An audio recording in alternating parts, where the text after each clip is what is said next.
Muito bem, está começando mais um programa Conferindo com Ader Godoy aqui na Imagem TV Canal 30. O nosso programa Conferindo, é claro, já diz o nome, é conferir realmente o que está acontecendo na cidade, seja eventos, inaugurações, festas, enfim, os acontecimentos da nossa cidade, da nossa região serrana.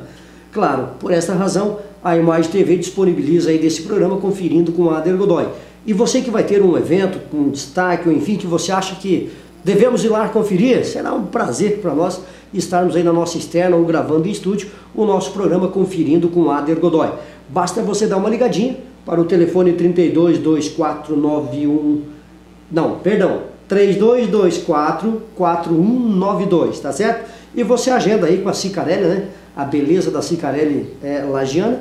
Basta você agendar para o programa Ader Godoy, será um prazer nós estarmos juntinho aí no seu evento, tá certo? Então, vamos conferir. Por essa razão, claro que nós temos o prazer, às vezes, em recebermos pessoas de uma grande importância na nossa região, na nossa cidade, que é a razão do programa de hoje.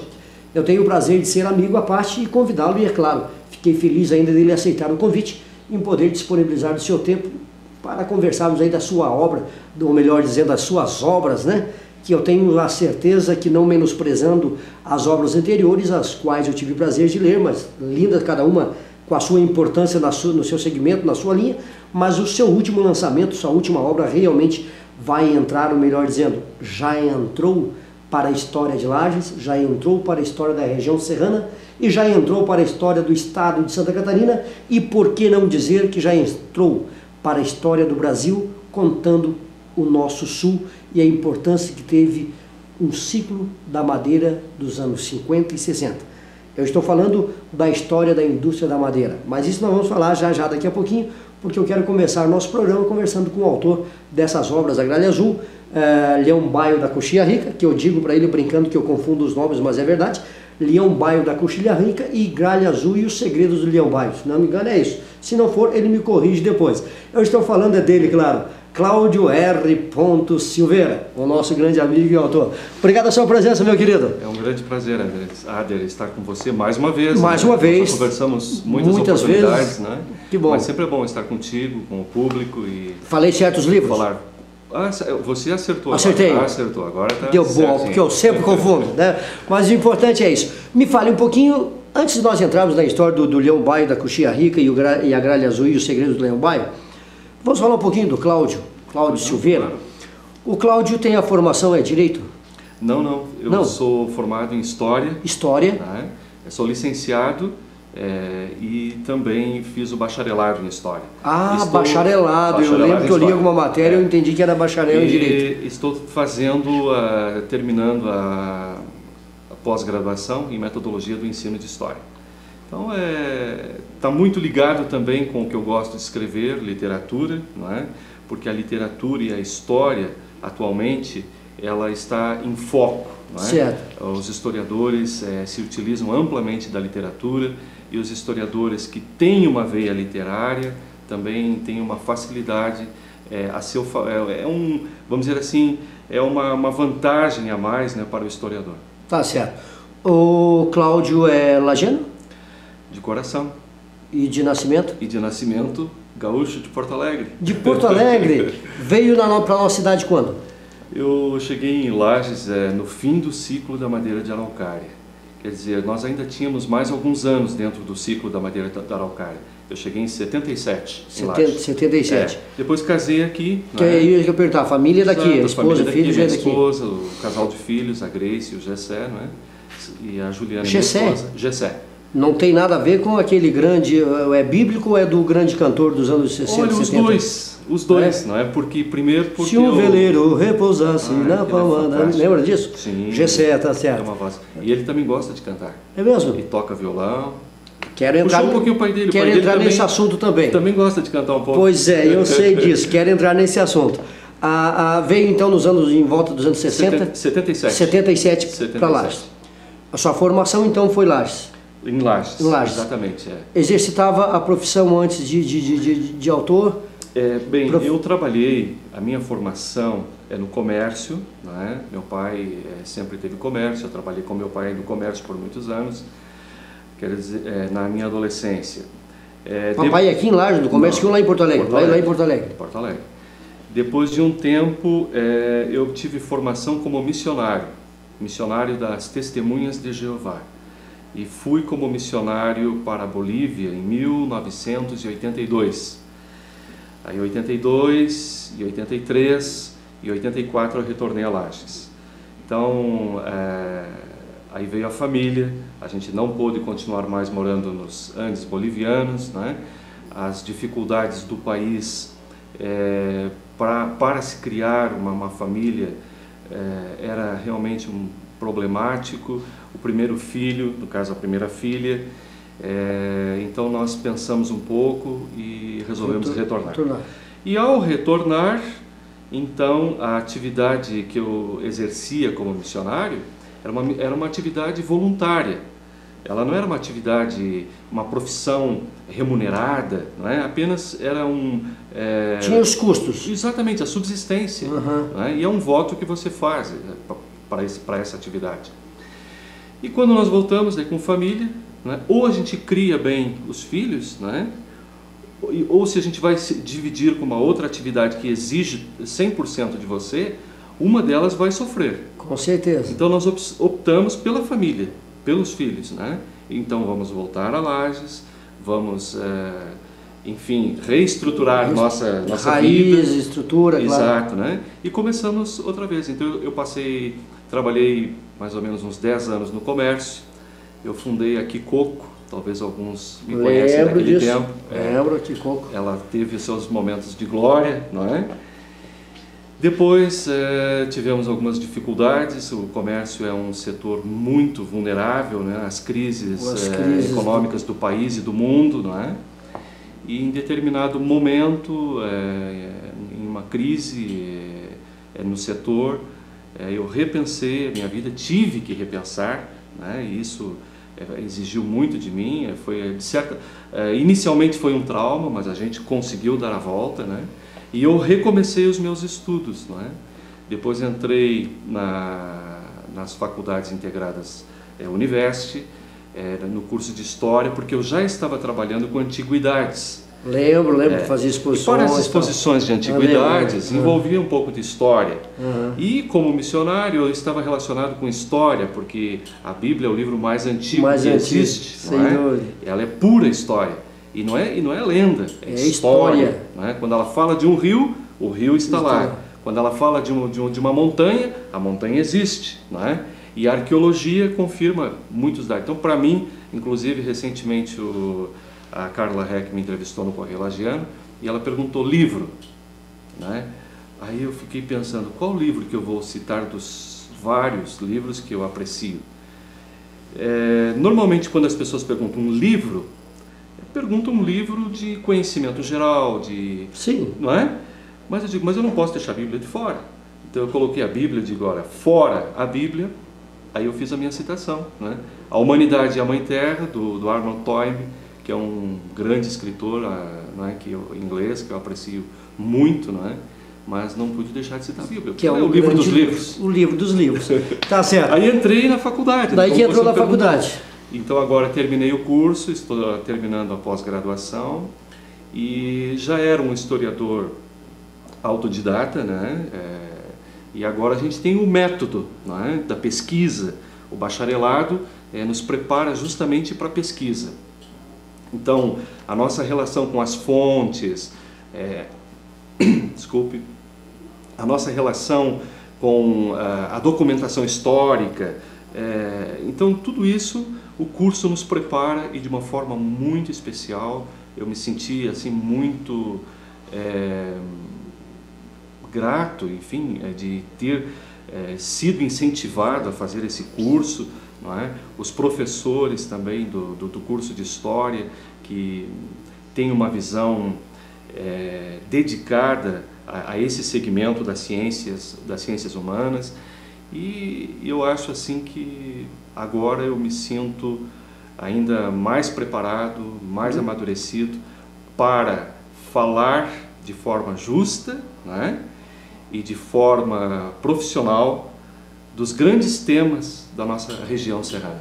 Tá certo, então. Tá aí, o nosso programa Conferindo com Adriano Godoy. Lembrando que nós vamos saber dessa história em maiores detalhes, é claro, porque muito em breve, é só você continuar ligadinho aqui na Imagem TV, a estreia de um programa comigo, né, com a Ader Godoy, é claro, que é o programa Reflexo da Verdade, onde nós vamos ter nossos convidados e, é claro, vamos contar a história, a infância, as lembranças, as brincadeiras, os brinquedos, as dificuldades, as saudades, enfim, a história, né? Histórias que a vida conta, né? É a verdade nua e crua. É por aí, Reflexo da Verdade, muito em breve aqui na Imagem TV, é claro, programa para você conhecer a verdadeira trajetória da vida de muitas pessoas que hoje são nossos conhecidos e não sabemos o que percorreram para chegar aos seus objetivos. Que sirva, claro, sempre como incentivo e ânimo para quem está nos assistindo.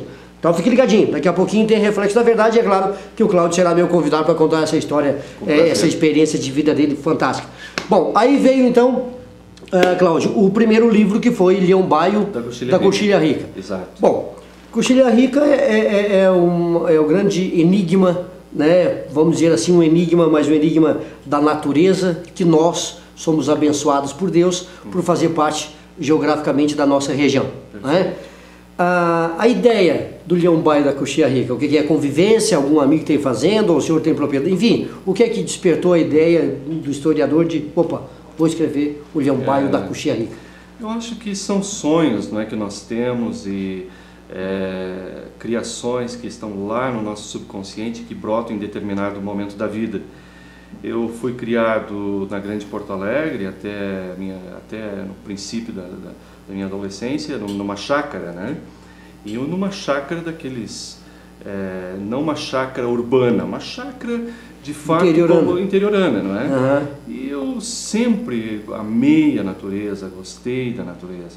Aqui na região, sempre que eu viajava para Coxilha Rica, eu ficava encantado, né? De ver aquelas colinas onduladas da Coxilha, os capões de araucária. Em 1998, mais ou menos, ou 97, eu fui até a fazenda do meu cunhado, né, Moacir Cuco. Moacir Cuco. Aqui no Painel, na estrada, indo para Urupema. Tem uma fazenda muito bonita ali. E nós andamos umas 3 horas a cavalo, né, naquele final de semana, numa das tardes. E ele me disse assim, olha, aqui tem um leãozinho, tem leão por aqui, ele falou. Mas como ele é muito brincalhão, né, eu achei que ele estava, eu digo, olha, leão em Lages, não é? Que ele não especificou, que era um puma, não deu detalhes. Ele falou leão, como todo lajano diz, né, um leão baio. Leão baio. Leão baio. Aquilo me chamou a atenção, mas eu pensei que era brincadeira. Depois, em seguida, eu vi algumas reportagens no Correio Lagiano, dizendo que o leão baio, e aí apareceu, né, na manchete, estava atacando nas fazendas, e aquilo foi amadurecendo, né, a ideia para falar desse animal, porque é um animal magnífico, é um animal elegante, né, forte, ele é uma máquina de caçar, né, de fato, e é da nossa região, né, quer dizer, ele é um animal nativo, pode-se dizer, do sul do Brasil, né, como o leão-baio, porque ele ocorre em outras regiões do Brasil, daí com outros nomes, e com outro imaginário, né? A sussuarana, onça parda, puma, não é? Leão da montanha nos Estados Unidos, mas aqui é o nosso leão-baio, né? No Rio Grande do Sul, tivemos o José de Alencar, que já no século XIX falou do leão-baio nos seus escritos. É mesmo? E na década de 40, o grande escritor gaúcho, que agora me deu um branco o nome dele. Não é o Veríssimo. O Érico Veríssimo. Érico Veríssimo. Perfeito, muito Veríssimo. bem, você está bom de memória. Opa, e de literatura. De literatura, bom também. Veríssimo, O Érico Veríssimo também faz alusão ao leão-baio em um dos seus romances, na década de 40. Né? E, enfim, mas eu não havia lido. Eu acabei lendo esses relatos depois que eu fiz o meu trabalho, que eu fui buscar mais subsídios para tentar justificar que o nosso leão-baio era nativo. Porque depois que eu lancei o livro, surgiu a polêmica, né? Com os fazendeiros. Né? É natural que os fazendeiros fiquem chateados porque tiveram prejuízos, o Leão Baio está atacando as fazendas, predando ovelhas, que não era o costume dele. E eu tentei então fazer uma pesquisa um pouco mais profunda, já levando em conta o segundo livro, para ver onde começa, na região sul do Brasil, a se falar nesse animal. Então foi onde eu fui pesquisar, no José de Alencar, no Érico Veríssimo, nos jornais da década de 30, 40. E na década de 40 eu encontrei uma manchete no Correio Lagiano, dizendo assim, foram caçar passarinhos e mataram um leão.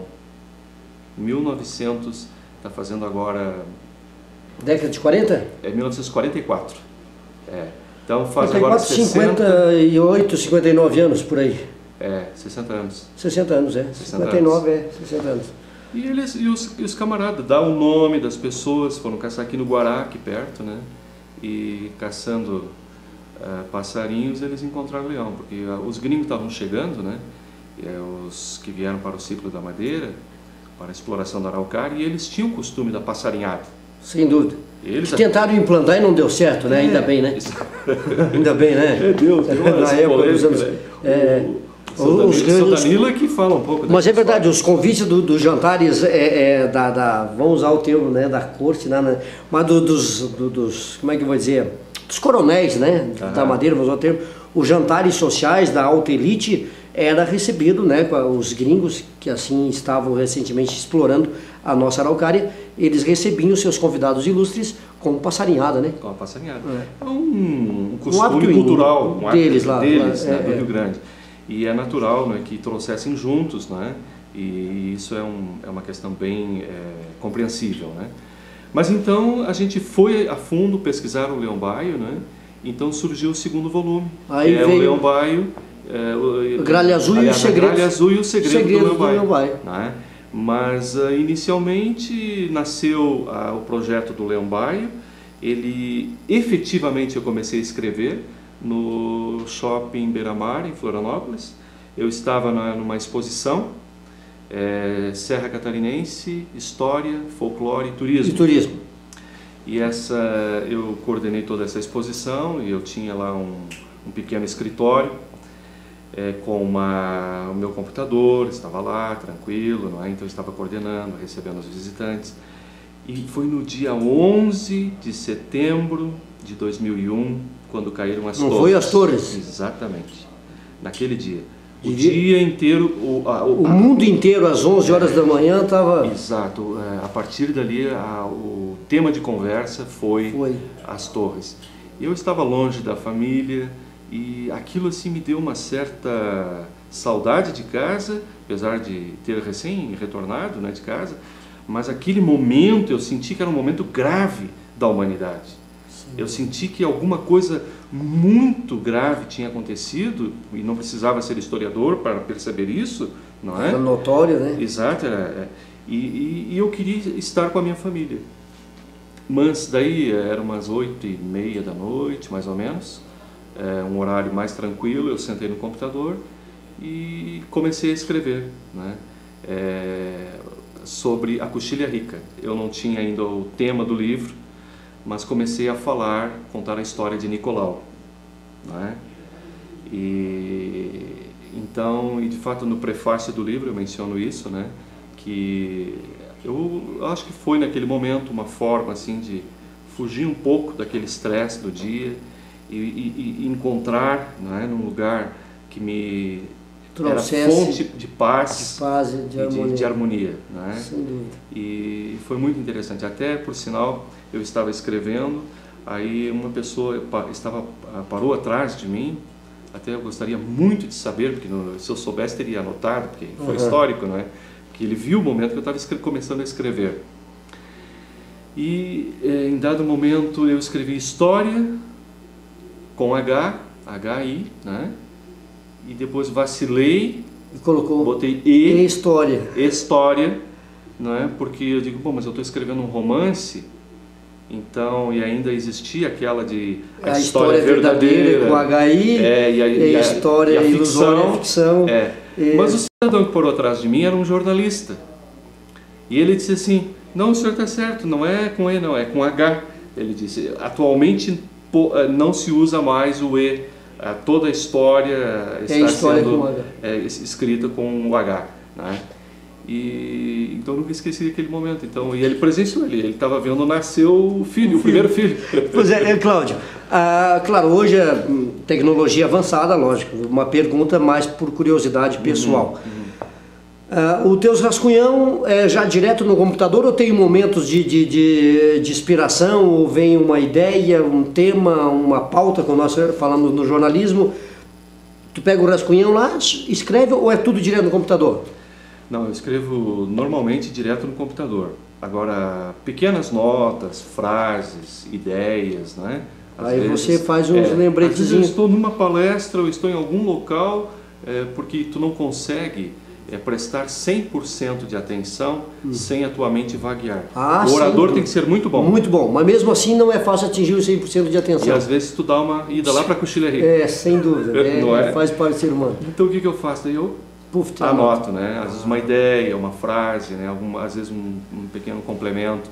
E assim funciona. Mas eu gosto do computador. Eu também gosto. É uma invenção maravilhosa que foi feita. Sem dúvida. Por quê? Porque com a máquina de escrever, né, nós tínhamos mais dificuldades. Se bem que daí se preservava o original mesmo, né? Guardado mesmo, lá, né? Porque até os erros, os vacilos são histórias estavam depois, lá guardados. Claro. Agora, o que o escritor faz? Né? Usando a tela do computador, ele deleta e deu. Né? Ele reconstrói a frase quantas vezes ele quer, né? E os capítulos, ele consegue editar, é fantástico. Né? O computador veio, claro, sem dúvida, nem vamos comentar aí a invenção do computador e a utilidade mundialmente falando, seja para artistas, comércio, indústria, enfim. Mas eu ainda sou meio da moda antiga, eu escrevo poemas e contos e poesias, né? E tem uma intenção, claro, de deixar aí, diz que o homem tem que ter um filho, plantar uma árvore e escrever um livro, né? Então, falta o livro? Falta o livro. Então, por favor. E eu já tenho alguns arquivos, mas no cadernão velho, manuscrito mesmo. Olha aí. Agora eu já passei a limpo, todo para o computador e tal. E eu te perguntei isso porque às vezes eu estou viajando, ou você está num restaurante, ou está numa palestra, como o senhor mesmo colocou, e me vem uma frase de alguma coisa da vida. Eu coloco a frasezinha, depois eu posso até escrever uma poesia, um poema ou um conto em cima daquela frase e desenvolver aquela, mas é por aí que a coisa funciona. Perfeito. Pois é, já falamos então da coxilha rica, o Leão Baio da coxilha rica, já falamos da gralha azul e a lenda do Leão Baio, conhecemos um pouquinho da história do Cláudio. Eu gosto de bater um papo com as pessoas antes, para que seja uma forma de apresentarmos ao nosso público. O cara é o autor do livro, tá? Mas vamos saber um pouquinho, conhecer a figura para despertar o interesse e a atenção aí do nosso telespectador. Tudo isso porque eu convidei o Cláudio Silveira, o autor do livro História da Indústria da Madeira, que é o autor do mais recente livro aí dele mesmo, do Cláudio. Por essa razão eu conheci, levamos um pouquinho mais de conhecimento do Cláudio. Cláudio, vamos falar então do filho mais recente, né? Não é do último livro não, é o mais recente, né? Mais recente. Sem dúvida. Com certeza. Em primeiro lugar, vindo o senhor, já uma popularidade voltada a quase que a mesma linha da Gralha Azul e a lenda do Leão Baio, o meio ambiente, falando o historiador legal, assim, mais voltado a, como é que eu vou dizer, a literatura. A literatura, o folclore, a história, a cultura, como o senhor trouxe através do Leão Baio e do Gralha Azul. Trazer daí para as páginas de livro como História da Indústria da Madeira, isso é fato, é real, é pesquisa. Foi uma época áurea, uma época dos coronéis. Na minha área, que é artes cênicas, foi a melhor época de Lages. Foi essa época que os coronéis mandavam trazer as companhias, as maiores companhias de teatro do país, a fazerem apresentações exclusivas em Lages, enfim. E o despertar da ideia, porque eu falei no início do nosso programa, Cláudio, não menosprezando os outros livros. Lógico. De forma nenhuma. Nós temos grandes escritores. Grandes escritores. Mas esse, o seu mais recente, que é a História aí da Indústria da Madeira, realmente eu acho que não é apenas uma grande obra literária. É uma história passada às páginas reais do que aconteceu e do que é e a importância que foi. Como é que foi de querer aí relatar essa época para nós? O que acontece é o seguinte, Éder, os primeiros 2 livros, como tu falou, né, para nós fazermos uma ligação rápida, eles foram livros de literatura. Eles tinham história também, mas eram história de fundo, não é? Então os personagens eram fictícios, não é? Às vezes os comentários nos anexos, então, eram históricos, não é? Como o Agralha Azul, né? Nós tivemos ali história. Mas esse, aí eu já me lancei na realidade como historiador. Historiador, pesquisa, claro. Agora já com o método científico. Se bem que ele tem um método científico para pesquisa, mas ele não é um livro, não é uma tese acadêmica. Pode ir falando que eu vou fechar. Isso. Vamos fechar aqui no livro. Pode ir falando. Ele não é uma tese acadêmica, não é para acadêmicos. Ele é um livro de história para todos os cidadãos serranos, para todos os catarinenses, na realidade, né? Então, dentro do livro a gente encontra a formação cultural do lagiano, não é? A partir da agropecuária, depois o surgimento do ciclo da madeira na década de 40, as transformações socioculturais que o ciclo da madeira de araucária trouxe para a região serrana, porque houve uma mescla, né? A cultura não é um elemento estático, né? A cultura ela é dinâmica, né? Então certos fatores vão interferindo no meio ambiente, na sociedade, e vão se produzindo mudanças. Então hoje nós temos a Lages que temos, né? Em função da história da agropecuária de mais de 2 séculos, e de mais de 60 anos de história da madeira, do ciclo da araucária. Sem dúvida. Cláudio, eu lhe confesso, obrigado, o Márcio lá pegou os detalhes aí que eu não sei falar. Eu lhe confesso que eu ainda não terminei de ler o livro. Tá? Eu adquiri o livro gentilmente cedido pelo autor, e ainda Cid Madeira? Da Cid Madeira, do Sindicato da Madeira, através do Marcon, né? Que por sinal, um abraço ao Marcon, agora tem que né? O homem é prefeito ainda, rapaz. Além de presidente é prefeito, mas como é que é isso? Acúmulo de cargo, hein, o senhor Israel Marcon. Brincadeira, mas um abraço a Israel Marcon, que é o presidente do Sindicato da Madeira, Cid Madeira, e atualmente é prefeito aí, assumiu interinamente a prefeitura de Campo Belo. Não, Capão Alto. Capão Alto, perdão, de Capão Alto. E nós fizemos uma matéria para uma outra emissora, nossa co-irmã, que graças a Deus podemos falar o nome aqui, que é a Rede TV Sul, que passa em todo o estado de Santa Catarina, uma boa parte do estado do Paraná, a Rede TV Sul, nossa co-irmã aqui da Imagem TV Canal 30. E eu estou na metade do livro. O que eu achei interessante aqui, Cláudio, os depoimentos das famílias que fizeram parte dessa história, da luta, da tristeza. Eu quero lembrar qual é o sobrenome, o senhor vai me ajudar como autor do livro, da família daquele cidadão. Quem era ele, meu Deus? Que ele veio do Rio Grande, que a mãe era doente, ele passou fome, o pai havia falecido. Sim, família da Lasta. Da Lasta. Que história fantástica, dá para escrever um livro. É verdade. Aqueles depoimentos tu pode transformar em livretes, né? Cada depoimento. Na realidade são 50 depoimentos, né? Como aquele, só que não são relatos biográficos breves, né? Sim. Mas como aquele ali fantástico. Conta, né? Quem foram essas famílias e quem são hoje. Exato, a luta, né? Porque, de saber que o madeireiro é um predador, quer dizer, esse conceito já era assim, senso comum, né? Todo mundo, o madeireiro vier aqui, acabou com a natureza, acabou com as árvores e tal. Então, o livro mostra um outro lado, ele mostra o lado humano, né? Da história dessas pessoas. Quem foram eles? Sem dúvida. Então, por exemplo, a família da Lasta hoje, eles têm um grande grupo empresarial, ainda trabalham com papel, não é? A polpa de madeira. Polpa da madeira foi os primeiros e tal. Exato. Mas como que eles começaram? A trajetória. Trajetória, perfeito. Eu gostei, não interrompendo, mas já interrompendo, né? Essa frase eu já ouvi de alguém. Se não me engano é um gordo aí que faz um programinha numa televisão chamada Rede Globo, né? Não é bem conhecido aquele cara, aquele gordinho. Como é o nome dele mesmo? Aquele... Que é esse, rapaz? Estou falando de gente intelecta. Jô Soares, estou brincando, gente. Eu gostei, imagina. Eu gostei da frase do senhor Emílio Batistella. Tem uma frase que ele diz assim, o agricultor, como é que ele, deixa eu lembrar. Alguns plantam um pé de maçã para colher as maçãs, outros plantam uva para colher a uva, né? Plantam as suas árvores para colher os frutos. Eu plantei árvore para colher madeira. Perfeito. Matou toda a história que já, porque o madeireiro era um predador, acabou com a natureza.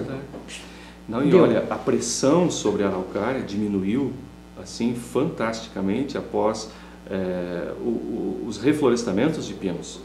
Um grande personagem nesta história, e o Batistella é um deles, né, o seu Emílio, mas um grande personagem na história, que na época era meio vilão, era o general Silvio Pinto da Luz. E tem um capítulo que trata dele. Silvio Pinto da Luz, O general Silvio Pinto da Luz era um cidadão de personalidade forte, mas era um cidadão baixinho, né, 1,60 m, sabe?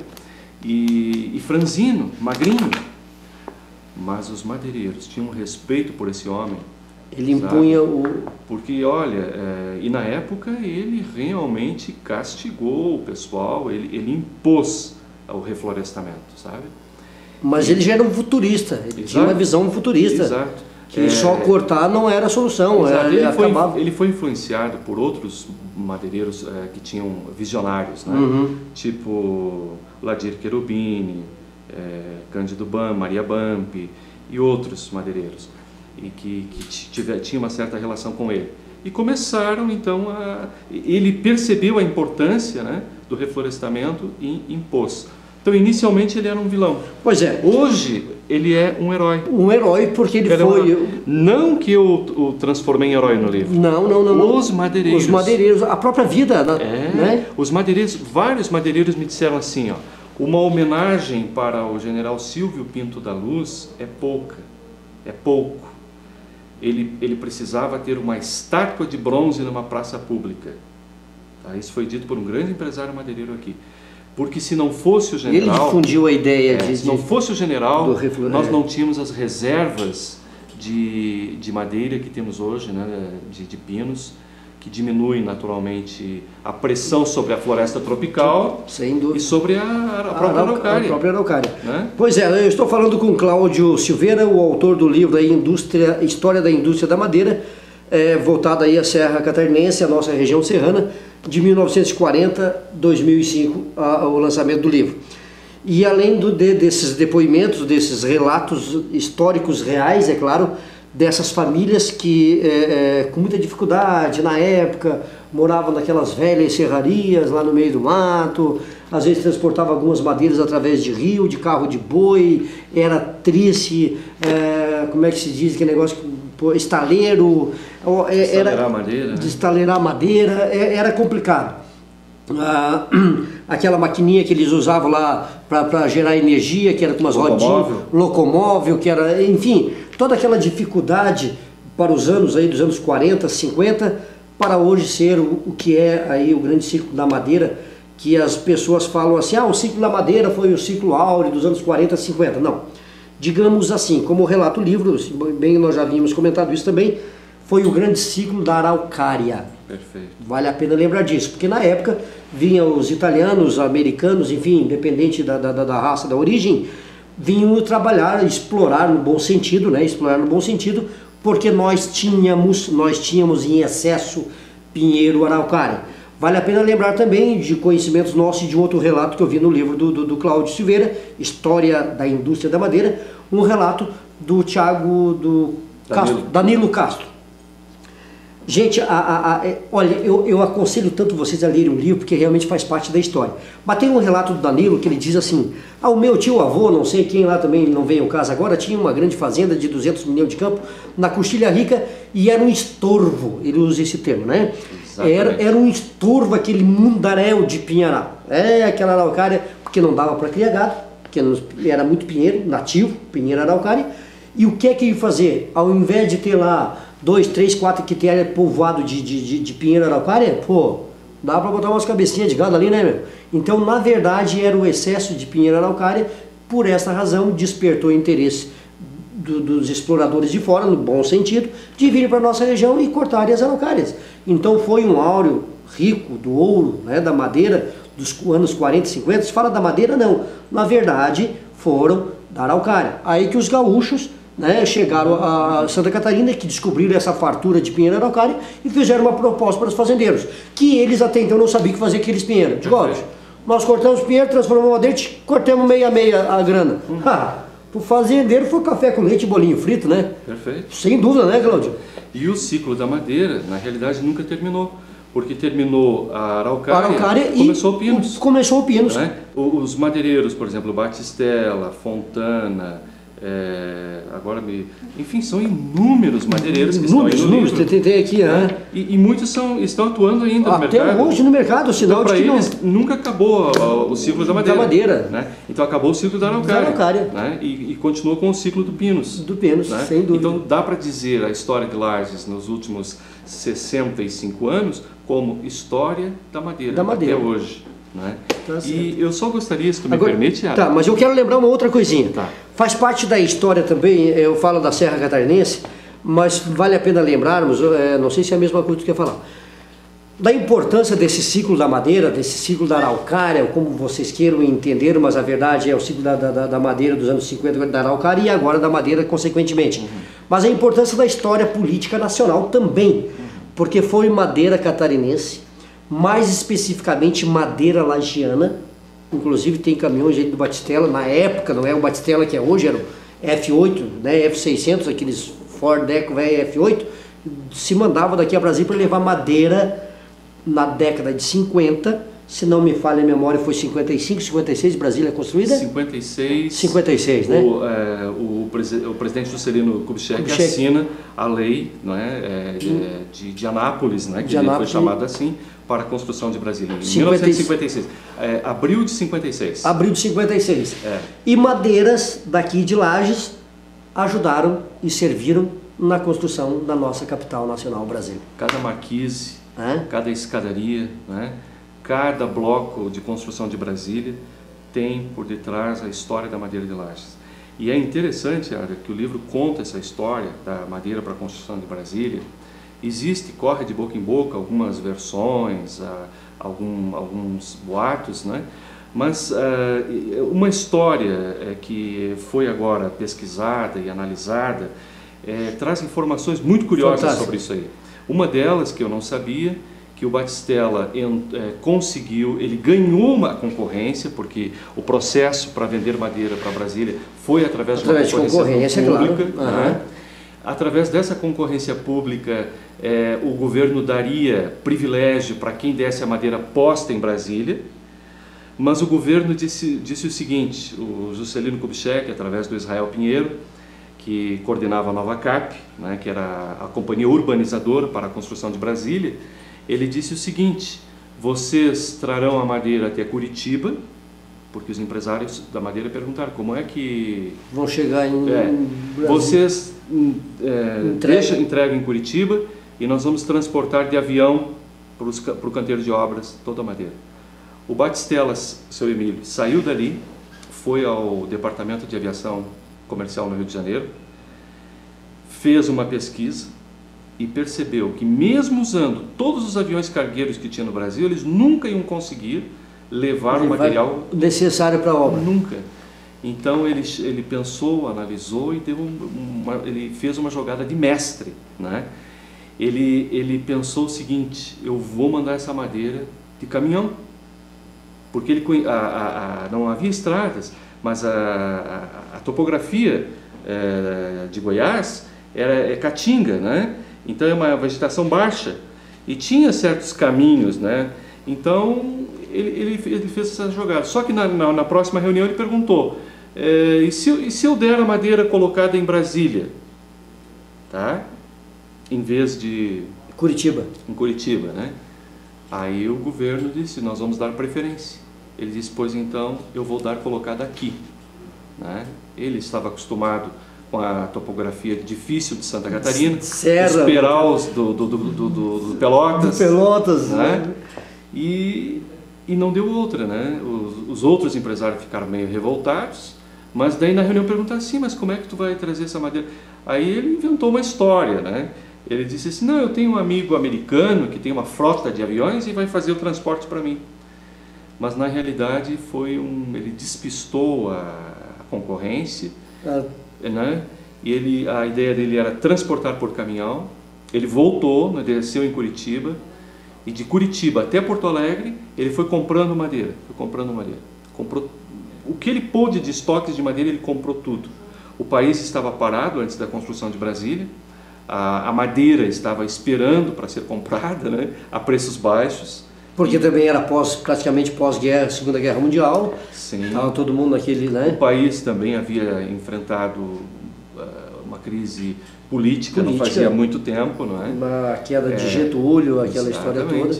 E o que acontece? Ele comprou essa madeira, né? E fez uma experiência. Mandou um caminhão para Brasília, carregado de madeira. O primeiro caminhão demorou 63 dias. Tá? 63 dias. O segundo caminhão já caiu dos 60 e cada caminhão que chegava foi ganhando mais tempo. Já indo pelo mesmo trilho. Imediatamente espalhou notícia que estava chegando material por caminhão. O exército começou a abrir e melhorar as estradas, né? Que até um determinado ponto tinha estrada, se bem que era tudo estrada de chão. Tudo estrada de chão. Tudo estrada de chão. Só que lá era pior ainda porque não tinha estrada. Imagina.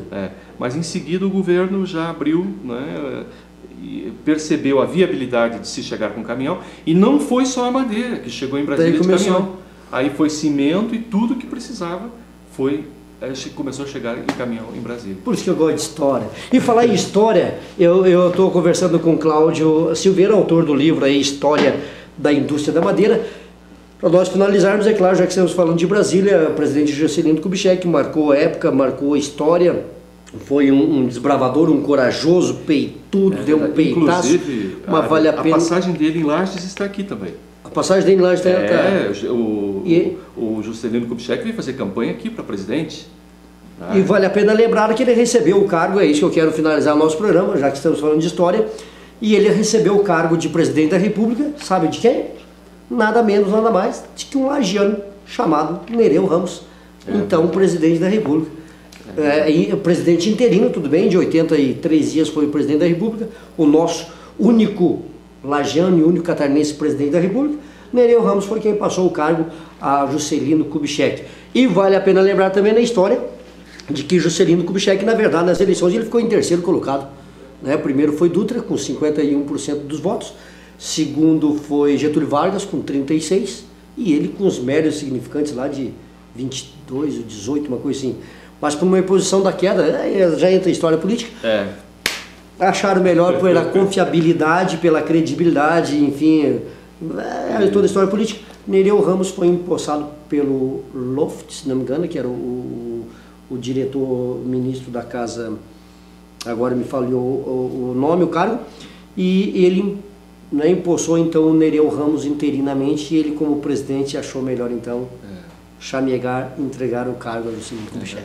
Só lembra assim, conferir com o André Godoy também é cultura, meu, penso que é. Perfeito. Fala, eu queria dizer ainda que eu me sinto muito honrado, né, de ter companheiros em Lages que me apoiaram bastante nesse trabalho. Sem dúvida. Né? O Sindimadeira e as empresas patrocinadoras, né? Pode falar o nome de todas aí, né? Não só pode como deve. Sindimadeira, Madebamp, o senhor Jair Felipe, né?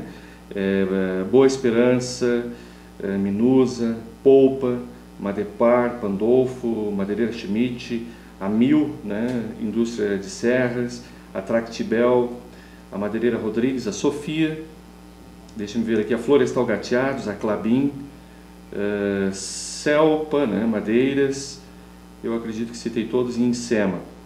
Foram grandes deixa eu ver parceiros. Se eu consigo... o senhor está marcado alguma página ali? Não, não. Tudo bem.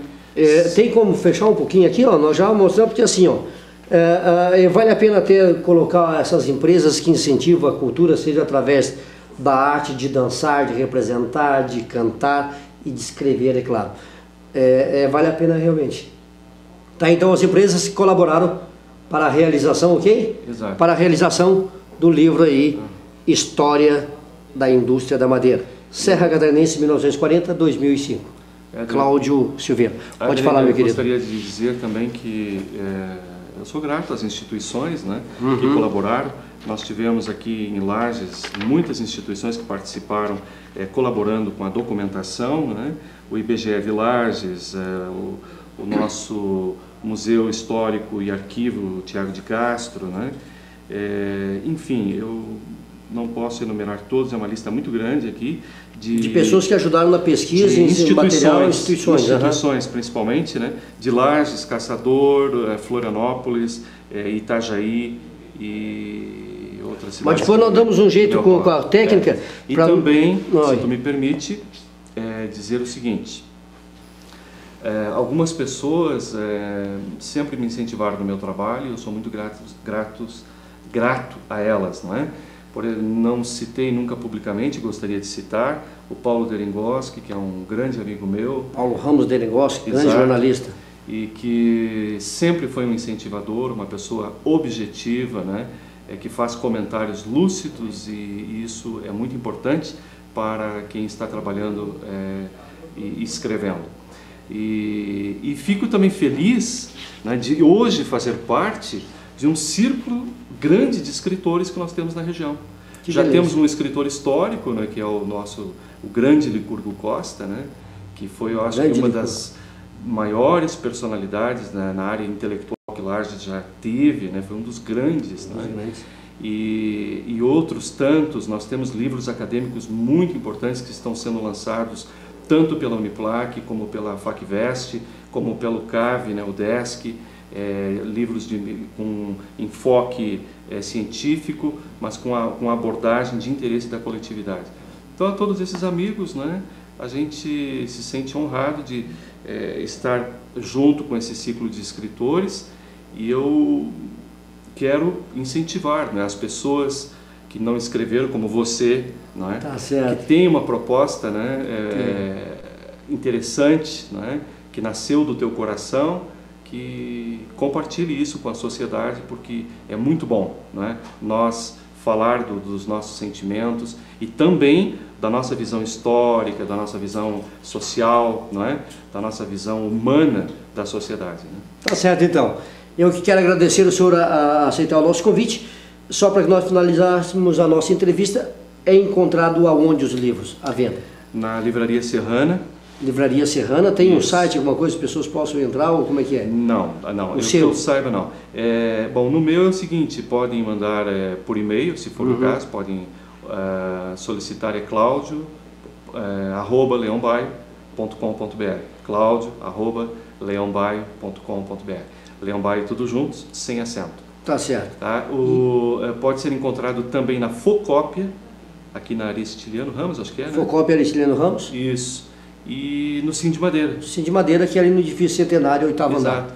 E brevemente deve estar nas livrarias catarinenses, porque nós vamos fazer um lançamento em Florianópolis também, não é? Então é isso aí. Éder, não sei se esgotou o nosso tempo. Não, mas pode falar, pode falar. Posso citar só eu achei muito interessante citar a abertura, a apresentação do livro, que revela um pouquinho aquela... Fica à vontade. Aquela veia, vamos dizer assim, poética. Tá certo, mesmo então. No historiador, né? Por que não? Bora.